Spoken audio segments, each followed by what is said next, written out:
Berapa hari tak makan? 14 bulan, 14 hari. Berapa hari tak teguk air? 14 bulan, 14 hari. Boleh hidup. Apabila yang disepakati oleh para ulama itu ialah siapa saja di dalam daerah mana yang beriman dengan Dajjal akan ada makanan.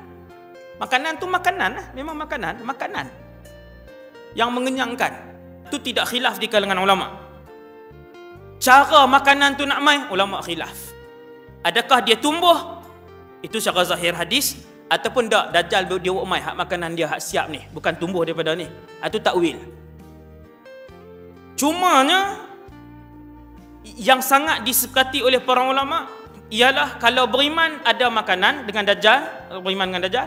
Kalau tak beriman, dia takkan ada makanan. Makanan hak roti nasi tadi ni. Dan dia tidak ada air. Dalam hal ini sahabat tanya Nabi, "Fama ya'ishun nas fi dhalika zaman?" Ya Rasulullah, apa yang dimakan oleh orang Islam waktu tu? Kalau macam tu, bila Dajjal keluar, makanan tak ada. Orang mukmin tak boleh nak pegang roti, tak boleh nak pegang daging, tak boleh nak dapatkan telur, tak boleh nak dapatkan sepinggan nasi secara hakikat, tidak boleh mendapatkan sebotol air secara hakikat. Sahabat tanya, "Ya Rasulullah, orang beriman makan apa ketika tu?" Hak ni ulama sepakat. Makanan ketika itu adalah makanan ni, hak kita tengok ni, makanan. Sebab itulah membuatkan para sahabat tanya Nabi, nak makan apa? Sebab manusia secara adatnya kalau tak makan, mati. 2 minggu tak makan, pasti mati. Dajjal nak keluar mai bukan 2 minggu. Dajjal nak keluar mai 40 hari. 40 hari itu pula hari pertama setahun. Oh, memang mati lagi banyak. Maka sahabat tanya, "Ya Rasulullah, umat Islam nak makan apa?" Nabi pun jawab. Tengok jawapan Rasulullah. Nabi tak jawab makanan umat Islam ketika itu ialah air zam-zam dan kurma ajwah sahaja. Kan makanan berkat tu, kurma, zam-zam, zaitun. Kita duk tunggu. Apakah makanan yang akan disebutkan oleh Rasulullah yang akan kekal ada di dalam rumah orang-orang yang tetap beriman kepada Allah ketika tu? Tuan-tuan, bila Nabi jawab, rupa-rupanya Nabi tetap tidak menjawab makanan. Bila Nabi tak sebut makanan, Nabi kata makanan orang-orang beriman. Sepanjang keberadaan Dajjal, lebih kurang 14 bulan 14 hari, lebih kurang 14 bulan 14 hari.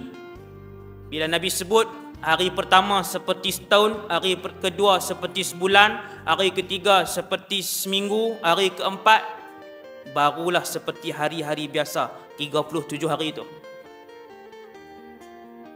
Apabila keberadaan Dajjal yang membuatkan setitis pun air tidak ada untuk orang beriman, sebiji nasi dan sekeping roti pun tak ada kepada orang beriman, sepanjang 14 bulan 14 hari, makanan ketika itu yang dipilih oleh Rasulullah kepada saya dan tuan-tuan ketika itu, kalau kita hidup, Nabi kata at-tahlil.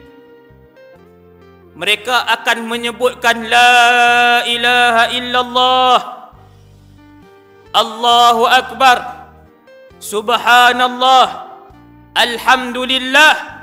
Mereka akan berasa kenyang. Dan zikir-zikir itu akan menggantikan makanan-makanan mereka. Berapa hari tak makan?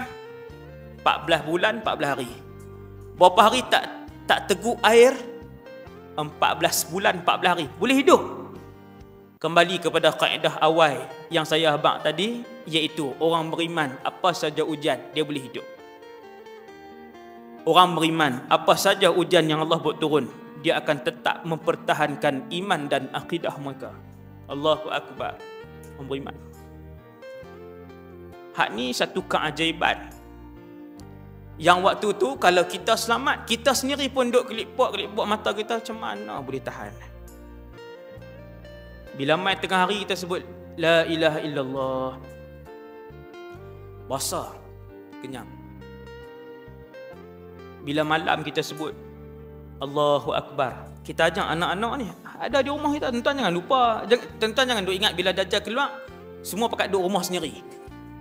Anak kita duduk rumah asing, isteri kita lah macam ni lah, anak duduk dalam rumah, isteri duduk dalam rumah. Ada di kalangan kita isteri pergi ikut Dajjal, kita selamat. Ada di kalangan kita pergi ikut Dajjal, yang bini selamat. Ada di kalangan kita satu keluarga selamat. Mai tengah hari depa pakat berzikir. Subhanallah, subhanallah, subhanallah. Duk biasa zikir dah.